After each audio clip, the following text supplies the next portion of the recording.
Tudo bem, pessoal? Sou Rodrigo Falcão para mais um episódio aqui no canal e podcast Psicologia no Esporte. Hoje, uma pessoa especial aqui, professor Emanuel. Ele vai se apresentar, vai falar um pouco dele, dos projetos dele, né? Então, o legal é que a gente se comunicou por e-mail, né? O Emanuel, de alguma forma, já ouviu algumas coisas aí do meu trabalho, ele me mandou uma mensagem por e-mail e a gente foi trocando mensagem e aí eu convidei-o para a gente bater um papo aqui para falar sobre esporte, sobre vôlei, sobre educação, sobre várias coisas aqui que a gente pensou em falar. Poxa, obrigado, Emanuel, né, por ter aceitado, por ter me inscrito também. Então, se apresenta aí pro pessoal, fala um pouco da sua carreira, né? E a gente vai ter um tempo aí para bater papo. Vamos lá. Obrigado, em primeiro lugar, obrigado você, né, por ter me chamado aí. Uma honra, na verdade, participar, né, do teu canal. Sentindo até importante, né? Entrei em contato com você e a gente, como você falou, a gente foi trocando, literalmente trocando alguns conhecimentos, né, através de uma experiência várias experiências que eu tive, que eu fui relatando para você e que são pertinentes à área que a gente tem em comum, né? E, e acabam sendo questões transversais, né? Bom, meu nome é Emanuel, sou formado em Educação Física, né? Minha carreira de aproximadamente aí 20 anos, né? Tem a questão da pandemia aí, que não sei se a gente tira esses 2 anos, ou se mantém, né? Que foi uma loucura aí para todo mundo. Meu carro-chefe é o esporte escolar, é o que eu gosto de atuar, né? E é o que eu acho extremamente importante, né? Não, claro, todas as áreas são, mas assim, eu acho que é uma área que merece uma atenção maior e que poderia render uns frutos muito grandes, assim, para a humanidade de uma forma geral, colocaria, né? Iniciei minha pós-graduação em Psicologia do Esporte, também em letramento racial, né? E quero continuar cultivando conhecimento, permeando essa transversalidade, né? Com atividades físicas, esporte. Meu carro-chefe é o voleibol, e questões sociais históricas, né? Por incrível que pareça, cabem muito bem dentro desse ambiente. Poxa, com certeza, cabe, né? E, enfim, principalmente falando de voleibol também, né? Em todos os esportes, cabe tudo isso que você está relatando aí inicialmente para gente. Eu queria saber como é que você começou no voleibol, né? É sempre uma pergunta que eu faço assim, para as pessoas que eu converso, né? De onde surgiu esse amor pelo voleibol? Enfim, hoje atualmente eu atuo no SESI, né, junto com uma equipe de voleibol masculina adulta e de base também. Então, de alguma forma, nosso caminho aí se cruza nesse sentido, né?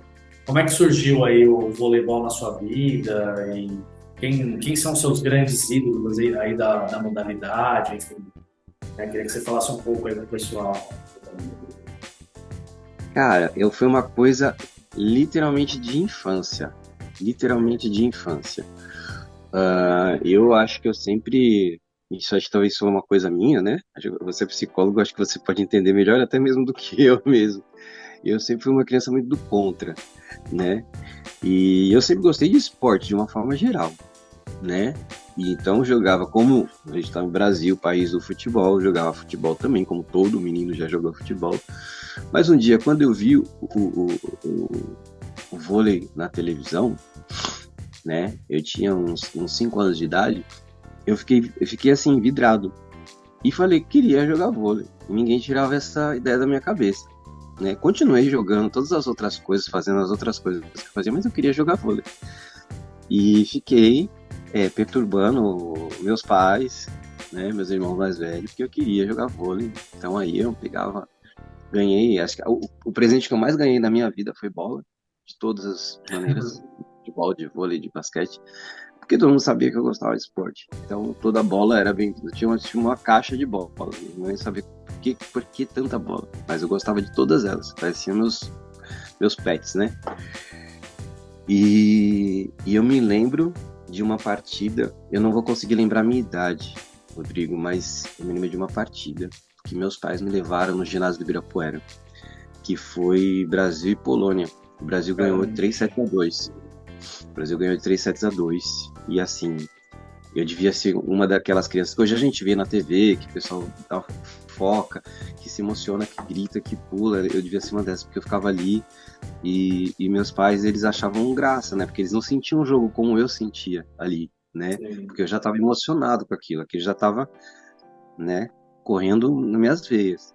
Aquilo era o quê? Mais ou menos anos 80, por aí? Foi anos 80, eu sou de Sim, sim. 1986, essa partida foi 82, 83, 84, né? Ali na geração de prata, ali, né? Sim. Esses meados aí. Então, eu me lembro que acabou meia-noite, depois de meia-noite, né? Nem lembro como. A gente, quando é criança, a gente não tem ideia dessas coisas, né? Tipo, como volta, o que gasta. A gente Sim, só quer fazer, né? só E quer se o pai e a divertir, né? mãe, e o pai e a mãe, por amor, né? Vai lá e faz, né? E isso é uma coisa que tá marcado, né? Que eu me lembro. E eu me lembro do saque Jornada das Estrelas, né? Sim. Que ele deu um saque Jornada das Estrelas lá no ginásio do Ibirapuera, né? Lembro de muitas coisas ali que aconteceram naquele jogo. O Brasil acabou ganhando, né? Naquela época ainda tinha vantagem e tudo mais. Deixa eu ver. O irmão meu, infelizmente, ele já veio a falecer. Mas ele foi o cara que me ensinou a dar a primeira manchete, o primeiro toque. Porque eu queria uma bola de vôlei, queria jogar vôlei. Ele era Mas mais não velho tinha. que você? Sim, sim. Né? Eu sou o mais novo. E aí ele. E eu pegava a bola e tal, né? Daquele jeito. Aí ele, não, ó, você tem que. Né? Ele falou que tem a questão da força. Né? Foi a primeira instrução técnica que eu tive. Aquilo marcou Poxa, também, legal, bacana. né? Porque eu pegava a bola, né? Eu via na televisão que você batia na bola, só que aquela bola ia batia na parede daqui de casa e voltava na minha cara, para todo qualquer lugar, assim, eu não tinha controle. Então, quer dizer, aquilo, né? Querendo ou não, eu acho que aquilo foi né? O primeiro controle.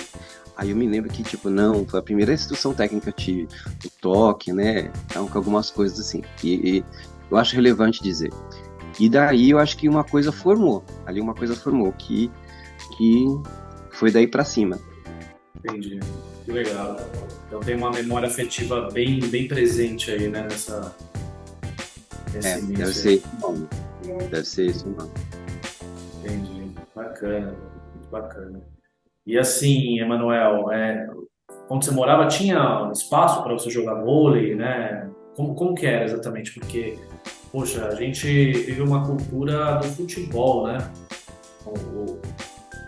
E isso, na minha infância também, a gente tinha, poxa, todo mundo só queria jogar futebol, futebol, então não tinha muito espaço para outras modalidades. Como é que era, assim, onde você morava, no seu bairro, enfim, na sua comunidade? Como é que era Não, isso? não tinha. Não tinha. A minha casa, inclusive, era um corredor, então tinha uma parede, o muro de casa. Então é onde eu podia dar o toque à manchete, que a bola nunca ia, que foi aí que meu irmão me ensinou, que você tinha que controlar, porque eu gerava aquela frustração, né? Por que a bola não vai para onde eu quero? Então não tinha uma adaptação. Aí eu era o menino que queria jogar vôlei, né? Então era uma. Ninguém queria mesmo jogar vôlei. Não tinha um espaço. A rua era uma ladeira, né? Não era plana, né? Então aí era uma rodinha e que dava para fazer de vez em quando. Aí acho que depois de um tempo, acho que de tanto insistir, de tanto persistir, de tanto falar, de tanto tentar, em algum momento a gente colocou uma coisa que a gente pôde chamar de rede. Eu acho que era uma corda que a gente colocou de uma árvore de um lado, um poste do outro, torto, né? Porque não ficava reto. Sim. E aí toda vez que passava um carro, a gente levantava para o carro passar, né? Hoje em dia é loucura, você nem pode tentar fazer uma coisa dessa, né? Eu lembro, eu também vivi coisas parecidas, assim. E a gente fez isso, aí dava, mas assim, completamente louco, é uma ladeira, né? Quer dizer, as pessoas que estavam na parte de cima já estavam mais altas, e estavam na parte de baixo, mas assim, foi desse jeito, entendeu? Foi desse jeito que funcionou. Vai brincando, né? Eu lembro que também, na minha infância também, né? Tinha um pessoal que começou a gostar do vôlei e aí eles improvisavam também uma rede ali na rua, tal, parecido com o que você está falando. E aí algumas pessoas brincavam, jogavam, eu só olhava, assim. Não que eu não gostava, né? Eu tinha um pouco de timidez, assim, com o vôlei, eu gostava mais do futebol. Eu fui me interessar um pouco mais na escola, mesmo nas aulas de educação física e tal. É bacana.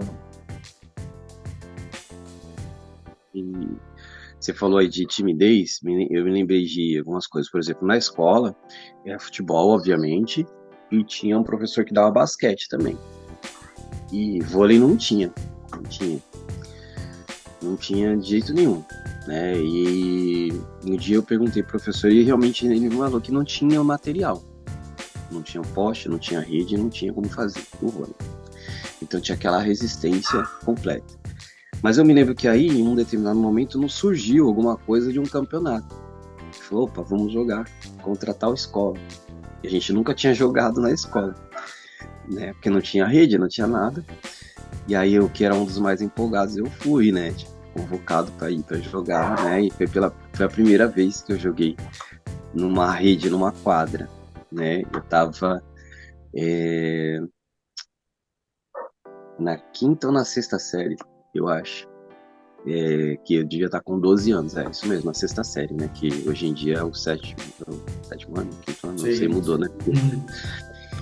Eu tava na sexta série, né? Aí eu me lembro que eu me ralei todo, mas assim, aquele era o jogo da minha vida, né? Primeira vez que eu tava jogando aí numa quadra de vôlei, né? Mesmo, né? Até então nunca tinha jogado, só não tem acesso, né? Não tem acesso. É uma coisa que, tipo, o futebol você coloca 2 pedras, é um gol. Acabou. Né? O vôlei não tem, é difícil, né? Tem muitas, tem questões culturais, questões estruturais, né? Tem muita coisa para você chegar no voleibol, para ter acesso, né? Principalmente para quem não tem dinheiro, né? A escola pública, né? Hoje em dia mudou um pouquinho, mas assim. Eu queria que você falasse um pouco mais dessas questões estruturais, culturais, né? Do acesso ao voleibol, já que a gente está falando aí da sua vivência na infância, de como você persistiu para ter isso na sua aula de educação física, enfim. Poxa, me fala um pouco disso aí, porque, claro, a gente está falando ali lá dos anos 80, 90, né, da sua infância, adolescência, mas hoje o vôlei é o segundo esporte mais praticado e visto no país, né? Segundo pesquisas aí, né? E mesmo assim, você acha que hoje o acesso ainda é um pouco, continua precário? Como que você enxerga isso? Olha, eu vou falar o que eu vejo sem a propriedade de uma estatística, que eu já vi essas estatísticas, sim. Eu não sei se ele é o mais praticado ou se ele é o mais popular, segundo mais popular, eu não lembro como que era. A estatística que eu vi, o primeiro, obviamente, é o futebol, e acho que o segundo mais popular seria o voleibol. Em relação a praticar, e eu não sei o que as pessoas chamam de praticar, eu não sei como que tava aí o vôlei e o basquete, que tinha meio que um empate técnico tava ali, alguma coisa desse tipo.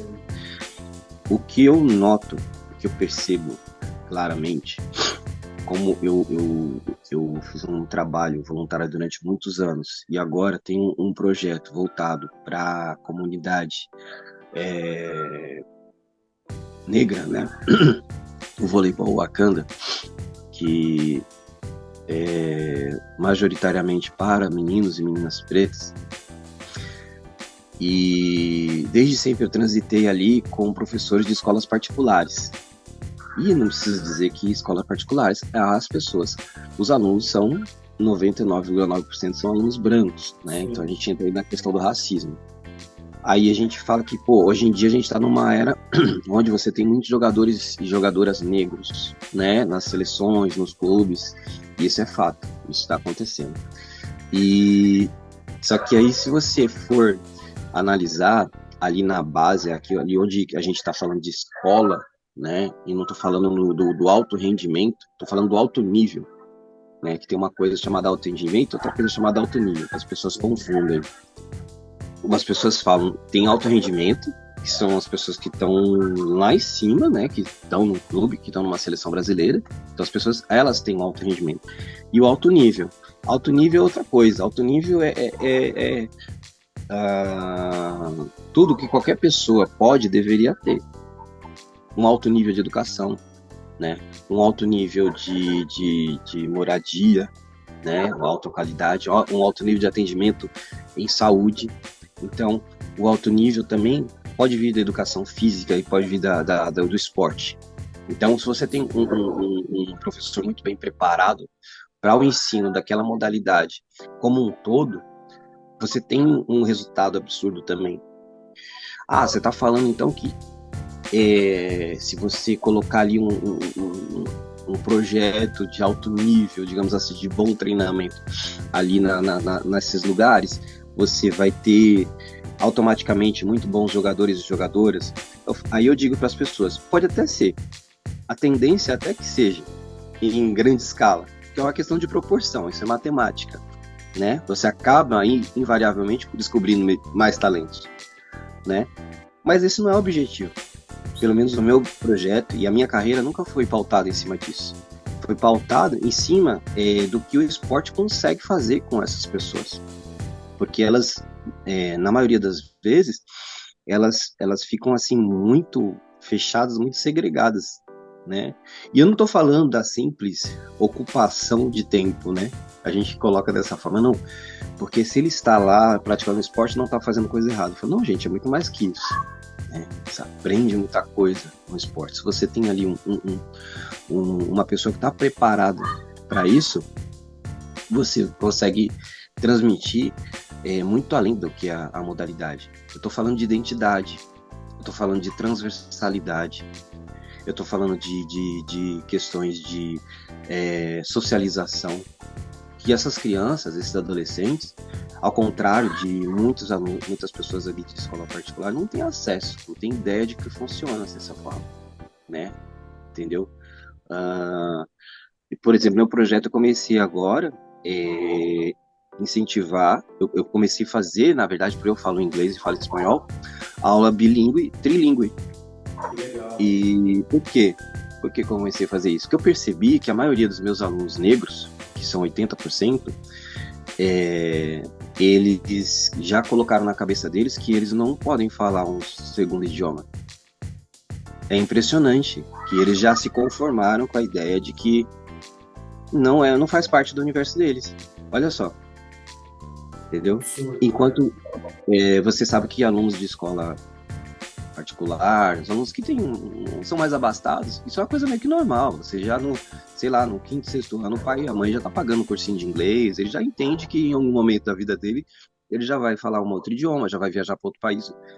É totalmente contrário, né? Tem creches Então, hoje em dia que já tem esse sistema teórico bilíngue, né? Já tem creches tá que, vendo? enfim, que já tem essa questão aí, né? Creches particulares e tal. Para você ver, Rodrigo, a gente tá falando de voleibol, olha onde a gente chegou. A gente chegou no idioma.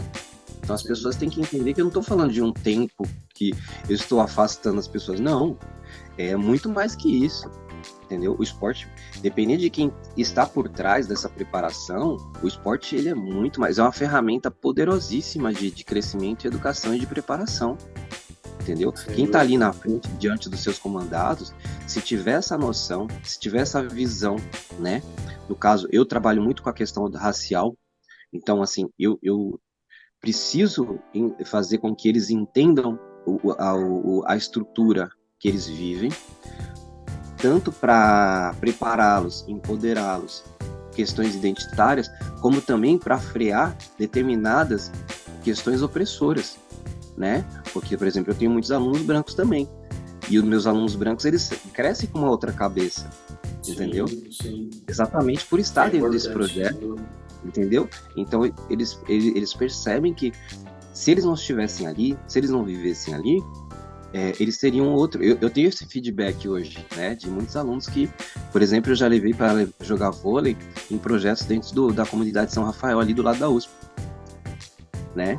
Então, assim, e eles vivem em bairros nobres, tudo, tal, não sei o que mais, com 15, 16 anos lá, os pais deles confiavam em mim, a gente foi lá e a gente jogou lá com o pessoal. E aí eles entenderam muita coisa. Aí eles falaram pra mim, chamam de Manu, pô, Manu, se não fosse você, eu ia crescer com a cabeça totalmente assim, quebrada em relação a determinados conceitos que eu tinha. Ou melhor, pré-conceitos que eu tinha. Né? Então, assim, tá vendo como o esporte não é muito mais do que a ocupação, né? Com certeza. Então, Emanuel, conta pra gente um pouco mais sobre o seu projeto Vôlei Wakanda, né? Eu gostaria de saber por que você já falou um pouco na resposta anterior, mas eu gostaria de saber por que exatamente você resolveu realizar esse projeto, aonde ele se localiza, né? E assim, ouvindo você falar, poxa, a gente vê o amor que você tem por essa causa, né?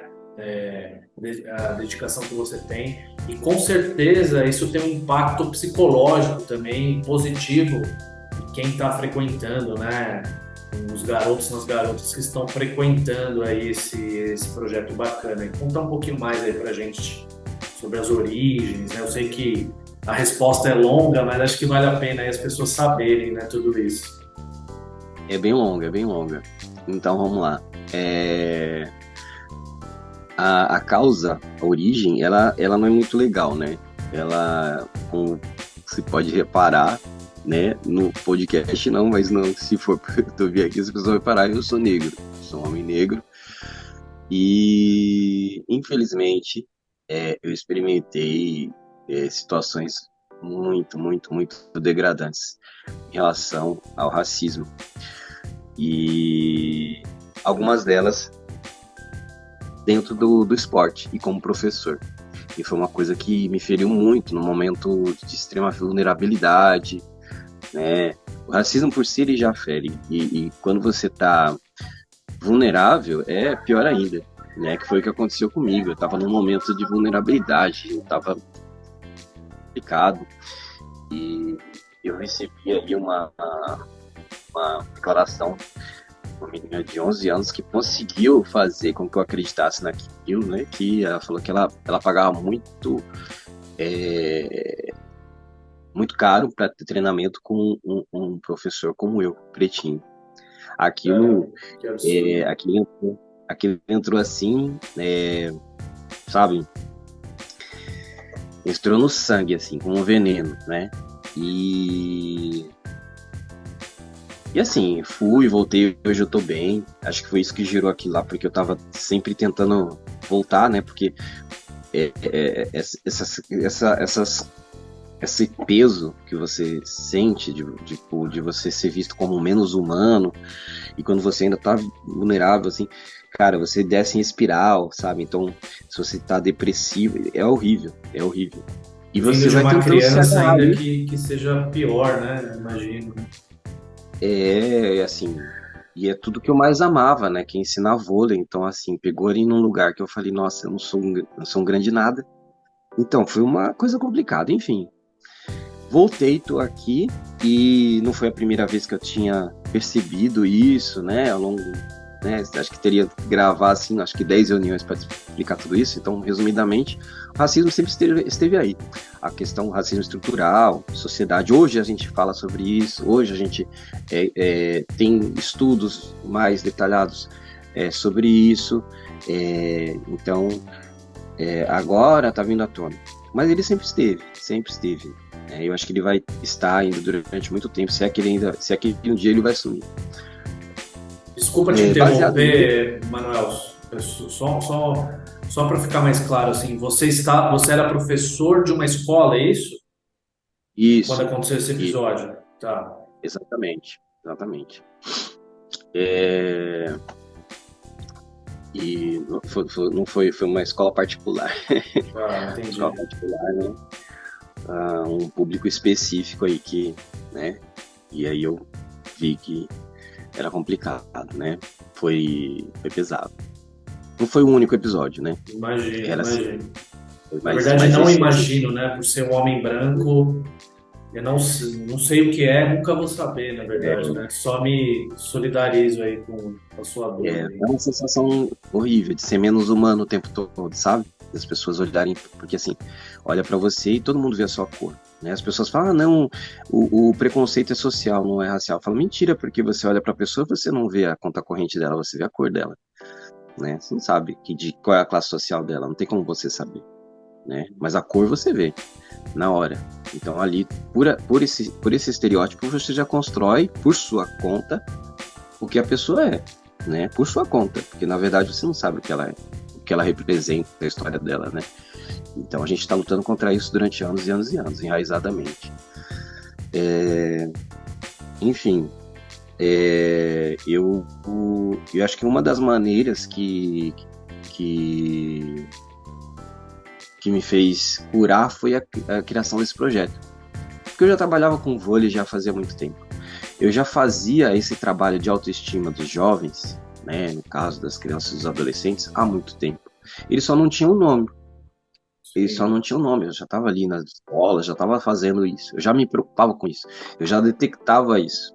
Um dos motivos que me fez procurar a carreira de psicologia do esporte, como eu disse para você, para ter um alto nível dentro do esporte, para resgatar mais, muito além do que ensinar a modalidade, que eu procurei a especialização, é porque eu percebi que, de certa forma, sem os conhecimentos técnicos que depois eu fui estudar, eu já fazia isso.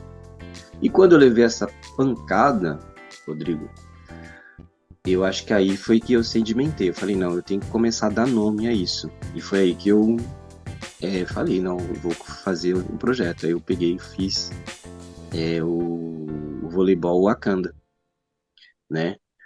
E aí você pediu para eu explicar, né, o porquê o Wakanda, né? Expliquei a origem, né, que veio de uma dor, né, que acho que é de todos, mas que foi minha também. Tratar da autoestima, preparar as pessoas e entender sobre esse assunto que ainda parece que as pessoas evitam falar, eu não sei porquê, e usando o esporte como ferramenta, né, educação antirracista. E para quem não sabe, eu não sei nem se posso falar, né, o Wakanda é uma representação fictícia, é uma nação fictícia, né, através de um filme da Marvel, que tem um herói, que é o Pantera Negra, né, e eu achei pertinente essa referência pelo alcance que ela tem, né, tem um alcance midiático, todo mundo sabe do que se trata, ou a maioria das pessoas sabe, ou pelo menos já ouviu falar, né, e se você for aprofundar sobre esse tema, né, sobre esse personagem, você começa a se dar conta de algo muito mais valioso, né? Porque foi a primeira vez, por exemplo, que você teve um casting de super-heróis e pessoas praticamente 100% negros, né? Sim. Então, foi a primeira vez que o mundo viu uma referência da comunidade negra sem ser subserviente, mas como detentores de tecnologia, como soberanos, como as devidas sociedades organizadas que nós tivemos, de fato, na história, né, no continente africano, né, como referencial de beleza, como tudo isso que foi tirado da gente, né? Então, assim, embora seja uma nação fictícia, na verdade é uma mensagem subliminar oposta ao que a gente sempre recebeu ao longo da vida inteira, né? Através da mídia. Então, eu acho que o Wakanda, filosoficamente, é a nação de todos os negros do mundo. Inclusive, o filme fala isso, né? O filme ele fala sobre isso, e a discussão entre o vilão e o herói é exatamente sobre isso. Na verdade, eles concordam com isso, eles só querem resolver esse problema de uma forma diferente. Essa é a coisa. Então, é, peguei isso daí para mim, para dar o start no projeto, né? Usando o esporte ali. Mas onde que ele está localizado? Como é que, por exemplo, se alguém se interessar pelo projeto, como é que chega em você? Como é que, enfim, os jovens, né, as crianças possam participar, né, desse projeto? Que ele é realizado exatamente? Em que local? Hoje, quer dizer, hoje não, né? Até o ano passado, nós estávamos ali próximo do metrô Parada Inglesa, né? É uma quadra que eu ficava alocando, né? Para conseguir realizar essas aulas, né? Como eu estava sozinho, né? Fazendo o projeto, literalmente sozinho fazendo o projeto, então era uma coisa meio que retroalimentada. Alguns alunos conseguiam contribuir para que eu pelo menos pagasse, né, o aluguel da quadra, né? E outros não. Mas a ideia é que realmente eles participem. Eu estou agora inclusive amanhã eu vou ter uma reunião com meu colega aí, o Paulo Mileno, que ele é especialista nessa questão de editais, de captação de recursos. Uma outra amiga também, a Fátima Ribeiro, trabalha numa grande empresa, me deu a ideia de captação de recursos através de uma outra fonte, mas a princípio eu devo continuar ali na Parada Inglesa, a não ser que eu consiga uma captação de recurso, apoio e tal, alguém que me ofereça algum outro local. Então, assim, meu contato para quem estiver interessado é através do Instagram, né, que é o @emanuelprofessor, que através daí eu vou conseguir aumentar a quantidade de turmas. Esse ano com certeza, né? Provavelmente não, esse ano com certeza já vai estar melhor estruturado, né? Que eu comecei o ano passado, então você vai errando aqui, acertando ali, errando aqui. Então já vai chegar com uma estrutura mais fácil de lidar, né? As despesas mais fortes que são a questão de quadra mesmo. Então tem esses dois canais aí para se comunicar comigo. Emanuel Professor, né? Que fica mais fácil, né? Que eu sou professor, e aí meu nome é Emanuel, e o Wakanda Voleibol Underline. Essas duas formas de entrar em contato para quem estiver interessado, participar ou ajudar também, né? A gente aceita, né? Estou profissionalizando o projeto esse ano, né?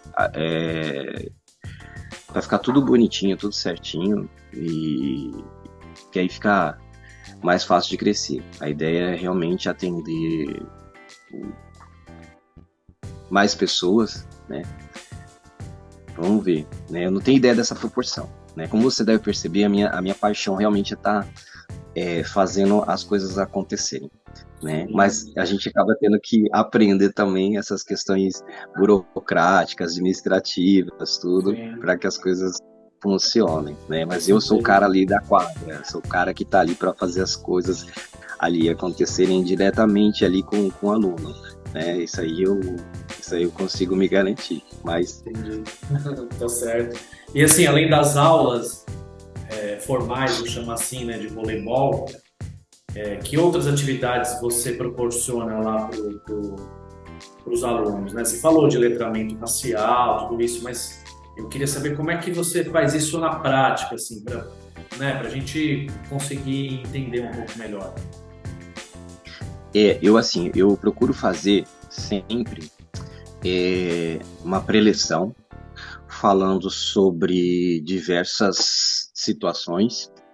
Eu tento trazer conceitos, eu tento trazer personagens históricos, né? Por exemplo,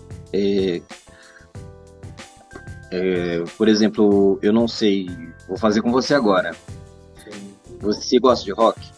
Sim. Gosta de rock? Quando eu falo em rock, que nome vem à sua cabeça? Putz, vem muitos nomes. Muitos. Mas assim, o primeiro que vem à sua cabeça, assim, rock, Ah, vem Beatles, imagem, Rolling Stones, uma imagem de guitarra, coisas do gênero, assim, né? sim. O rei do rock, Dizem que é o Elvis. sim. Você tá vendo como, tipo, assim, você não precisa nem pensar muito, né? Mas você Sim, viu que você sim. me deu vários exemplos, assim, Beatles, Rolling Stone, Elvis Presley, o rei do rock e tal, né? Mas assim, você sabia que quem inventou o rock foi uma mulher negra? Sim, sim, eu Você sabia.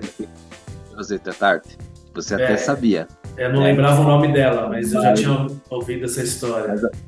mas você tá vendo que, mesmo você sabendo, e o fato de você não lembrar o nome dela diz muito sobre como que a nossa sociedade funciona, Sim, sem né? dúvida, sem Então, dúvida. por exemplo, você mesmo questionando, você lembra do nome do Elvis Presley, porque tá marcado, tipo, eu não sei nem há quanto tempo faz que ele morreu, mas assim, o nome dele tá eternizado. E ela que inventou o rock, que era uma mulher negra, não tem nada sobre ela.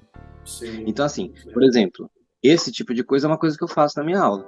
entendi. E é uma coisa que é interessante, porque na tenra idade, com seus, começando aí com 13, 14 anos, é, primeiro para quebrar um tabu, é uma informação totalmente relevante. Caramba, você vai lá para uma aula de vôlei e vai falar sobre isso, sobre tantas outras coisas, sim. Por quê? Porque você vai estar mexendo aí como a gente falou logo no começo, você, de um lado, porque a gente tem uma estrutura racista, concorda? É Com uma estrutura certeza, racista. com certeza. Você acabou de perceber como é racismo, Sim, com né? certeza. Tipo, não é que você seja racista, mas assim, você lembra de todos os exemplos brancos que você aprendeu a lembrar e Sim, que eu aprendi a sem lembrar dúvida. também e que eles vão aprender a lembrar e a gente vai levando isso para frente, né? Então, porque a estrutura foi feita. A estrutura não foi feita para que a Sister Rosetta Tarp fosse lembrada. E isso afeta diretamente quem? Os meus alunos negros, principalmente as minhas meninas negras. A autoestima delas, foi feita para ficar baixa, né? E elas não têm esse exemplo. Então elas vão voltar para casa com um exemplo diferente. Mãe, pai, sabia quem inventou o rock foi uma mulher negra? Né? Isso já vai entrar de uma forma diferente. Né? E ela vai guardar essa informação já pro resto da vida, entendeu? E, por um outro lado, pessoas, meninos, meninas, jovens brancos, eles também vão começar a quebrar o paradigma de coisas que a gente está acostumado a colocar como né, o padrão, que não é bem assim que funciona. Né? Então, você já está quebrando ali uma linha que, como eu costumo dizer que as pessoas são treinadas para serem opressoras. Não é que elas não são ruins, entendeu? Elas não nasceram dessa forma, mas o sistema vai passando adiante determinadas coisas que não são reais, né? Não está sendo justo, digamos assim. Então, essa é uma forma, por exemplo, que eu começo um treino, é um assunto totalmente fora. E a partir daí a gente desenvolve algumas coisas, né? Com o conceito de justiça, conceitos de mérito, meritocracia, e a gente vai passando sobre a questão do jogo em si, Sim. né? Que é um jogo de trabalho em grupo, né? Então a gente faz ali uma preleção que dura 10, 15 minutos falando sobre coisas que começam assim, né? Então você pega um assunto X, então você traz um conhecimento que é altamente relevante, tem a ver com a questão racial, né? Quase sempre, diretamente, e que você consegue associar ao vôlei. E de quebra você ainda faz todo esse efeito de autoestima, né? De melhora da cidadania, né? E conhecimento, né? Então, é uma das coisas. Que mais? Você falou que mais sobre as atividades. Falar em outro idioma, né? Apresentar isso. Claro, eu falo em inglês, falo o espanhol, eu falo em português, porque eles têm que entender. Mas eles vão já se acostumando, né? Onde você vê esse tipo de coisa acontecer? É As inovador, escolas totalmente mais inovador, né? A é sua uma escolas mais metodologia. caras, né? As escolas mais caras fazem isso. E aí Sim, as crianças têm acesso a isso, né? Aqui eu não tenho esse tabu de falar para você. Não preciso esconder. São majoritariamente pessoas brancas, né? São crianças brancas que estão acostumadas com isso. Então eu consigo trazer para uma população que jamais teria acesso a esse tipo de coisa, esse tipo de sensação também, de naturalizar a ideia de que eles podem falar sim um outro idioma, né? Até porque elas têm uma representatividade viva diante deles. Tá lá, ó, um professor negro que está falando outros idiomas.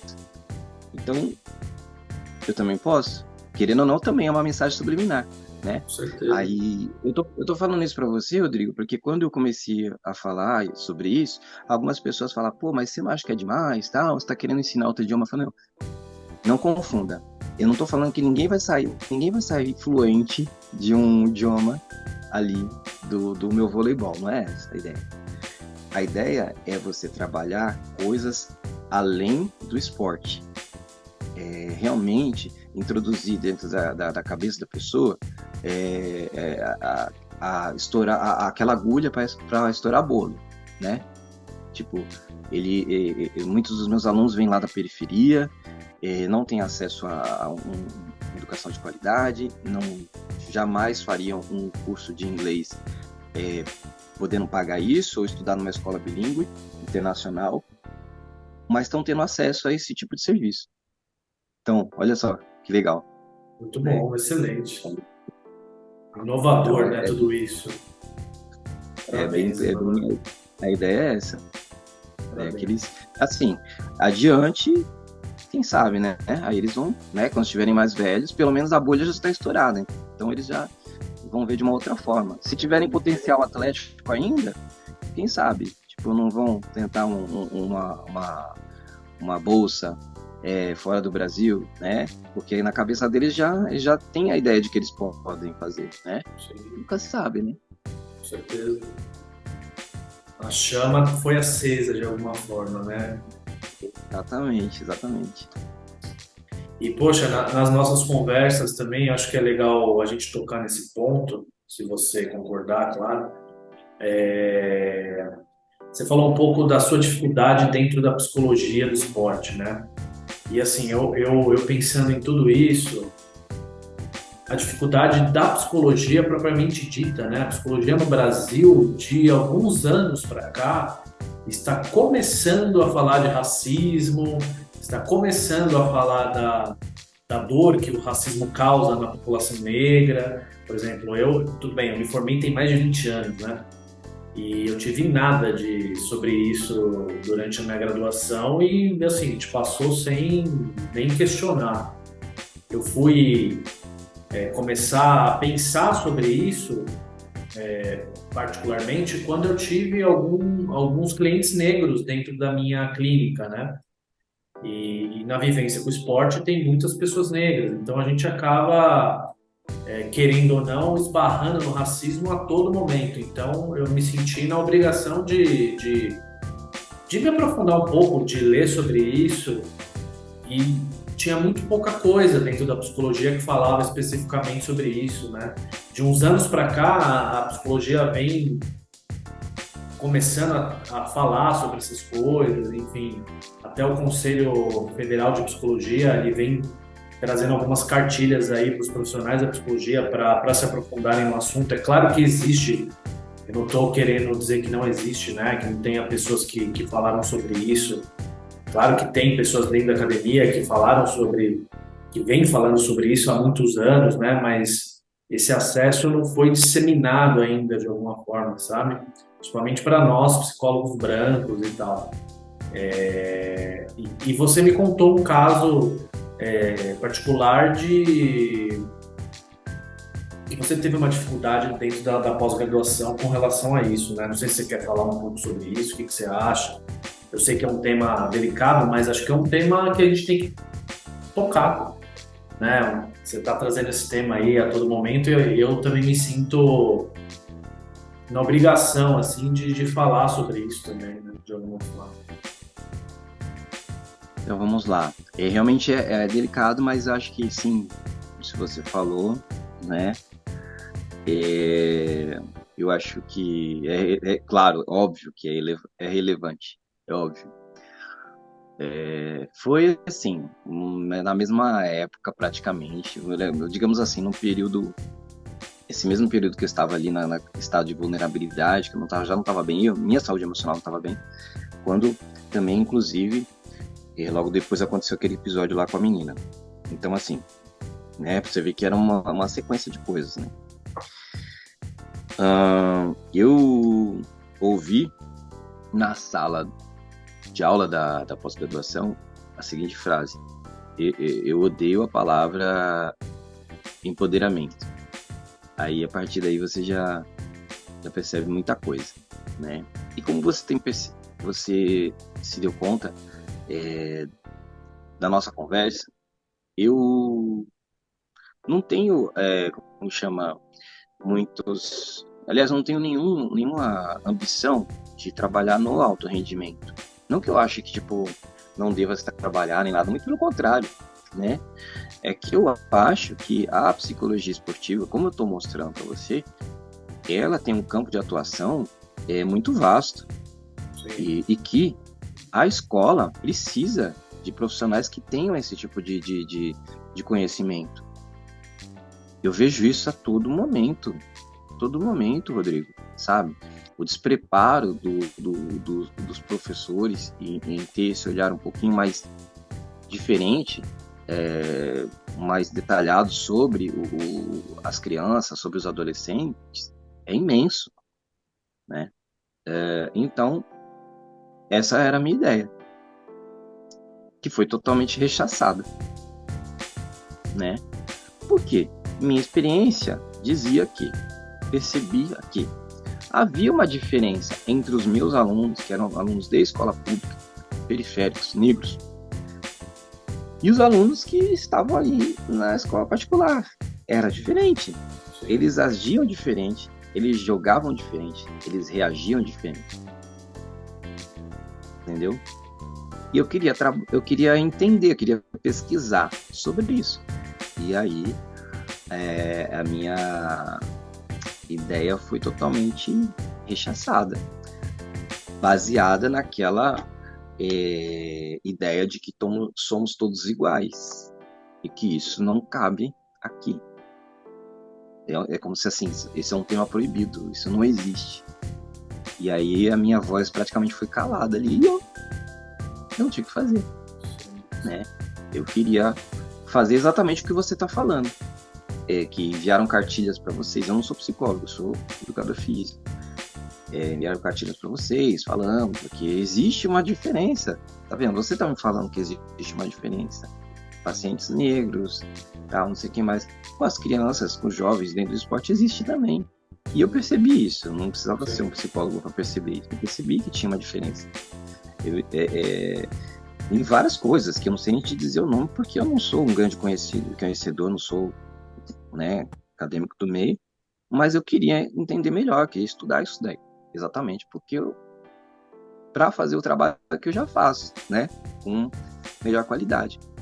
E eu fui praticamente desincentivado, né, tipo, de uma maneira bem assim, de cima para baixo a coisa vem mais forte, que nem eu falei, né, eu já estava vulnerável, então eu fiquei totalmente sem voz ali, eu sabia, né? Quando eu fui apresentar meu tema, apresentar, simplesmente falar, olha, então quero falar sobre a diferença, né? Esse público A e esse público B, eles agem diferente em determinados tipos de situação, né? O medo, a ira, tem um monte de coisa que dá para perceber que é diferente. Por que é diferente? Aí, assim, a resposta e a postura foi totalmente assim debochada, foi uma coisa, né, com a qual eu não podia lidar, sabe? Eu fiquei ali cristalizado, paralisado, eu transpirava enfim, foi uma sensação horrível, né? Fui me sentir assim, totalmente ridicularizado, assim, né? Então aí eu falei, e agora? Né?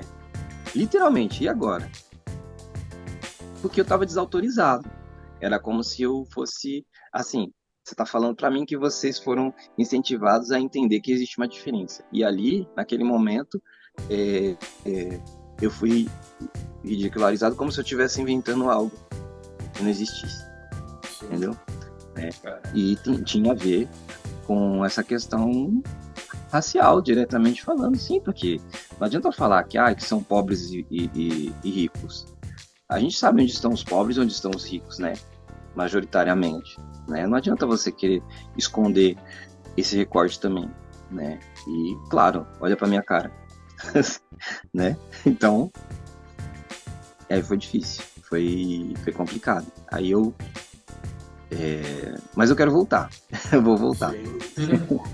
Sim. Poxa, Manuel, é tão absurdo o que fizeram com você, assim, né? Não tem nem o que falar, porque a gente está falando de uma cidade que é São Paulo, que tem, né, talvez aí as melhores universidades aí do país, uma pós-graduação e um tema que não deixaram você estudar, assim, tem um monte de preconceito em cima disso, né?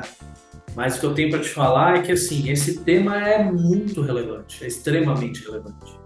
E eu estou dizendo isso do meu lugar de homem branco, para entender o contexto. É muito relevante. Então, poxa, se você puder, numa outra oportunidade, numa outra instituição, se aprofundar nisso, com certeza é um tema que vai ajudar muito todos nós do esporte que gostam do esporte, né? Que querem entender melhor o esporte, sabe? Porque é algo que eu esbarro nessas questões raciais desde que eu me formei, né? Desde que eu atuo com o esporte, eu esbarro nessas questões raciais, de algum jeito ou de outro, né? Então eu já falei em outras oportunidades, em outros vídeos aqui pro canal, que eu já tive que lidar com isso, com a questão do racismo mesmo, racismo explícito e implícito em atletas, né, com que eu trabalhava, enfim, eu tive queixas de atletas que não sabiam lidar com isso, que não sabiam nomear, e outros que sabiam nomear, e que sabiam que estavam passando por um processo que estavam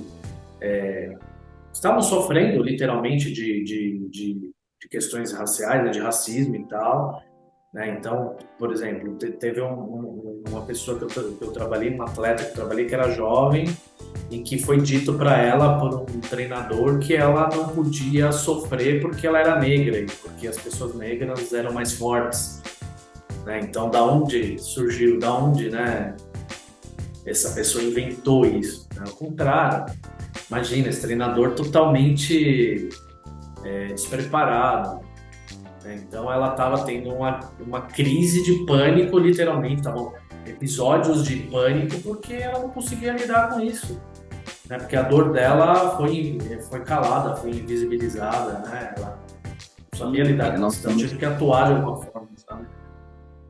Nós somos constantemente desumanizados. Sim. A verdade é essa. Nós temos estereótipos, né? A força, a folclorização de nossas culturas, né? Então, é complicado, difícil. Bem difícil, imagino mesmo. Poxa, que bom que a gente está tocando de alguma forma nesses assuntos, né? Que, claro, tem muita coisa para falar, e não acaba aqui, na verdade, né? Então, acho que tem tanta coisa aí que a gente pode destrinchar sobre isso. O começo de tudo, gente, é autoestima. Assim, eu sou o professor da autoestima. Eu vou dar aula de vôlei, eu falo de autoestima. Vou dar aula de educação física, eu falo de autoestima. Eu vou dar aula de eletivas, que é uma disciplina que a gente tem no estado, que qualquer professor vai dar, eu falo de autoestima. Não interessa o assunto que você vai desenvolver. Eu, como professor, eu sou professor da autoestima. E a maioria das vezes eles nem sabem o que é isso. Então, por quê? Porque eu senti na minha pele, e eu sei que, independente de onde você venha, o que você faça, a sua história, você precisa entender o que é esse conceito e praticar. E entender e dar espaço para a autoestima do outro, né? Então, se tem 4 minutos, meu recado, eu acho que é a coisa mais importante que a gente precisa trabalhar, né? No esporte, nos jovens, na sua vida, numa conversa no lanchonete e tal. Detectar isso, Quando se fala de questões raciais, o cabelo, tem coisas assim que eu vejo na hora, né? Meninos e meninas que colocam boné e capuz, não sei o quê, porque quer esconder o cabelo. Enfim, autoestima. O tempo é curto, autoestima. Esse é o meu lema, né? Acho que tá ali, inclusive nas minhas redes sociais. Perfeito, cara. Tem tudo a ver, tá totalmente conectado aí, né? Autoestima, psicologia, empoderamento, todo esse trabalho aí que você está desenvolvendo. Poxa, de verdade, muito obrigado aí, né, por essa aula que você deu pra gente. Poxa, muito obrigado por você ter me escrito lá atrás, a gente ter conversado e podido ter, né, ter conversado aqui com você e estamos abertos aí para futuras conversas também, beleza? Eu vou deixar os seus contatos aqui nas, né, no vídeo ou no podcast, enfim, eu vou deixar aqui todos os seus contatos para quem tiver interesse em conversar com você, em te procurar para alguma parceria, né? Ou até te entrevistar num outro lugar, quem sabe também. Eu acho, poxa, muito bacana. Legal. E eu quero conhecer de perto o projeto, viu? Com certeza a gente mora numa região parecida, né? Também agora sou da Zona Norte de São Paulo. Então, qualquer dia desses aí eu apareço lá para a gente bater um papo cara a cara e conhecer melhor aí o projeto. Pô, vai Então, ser legal. Legal. Vai ser bom. combinado. Com Deve ser certeza. bem-vindo, viu?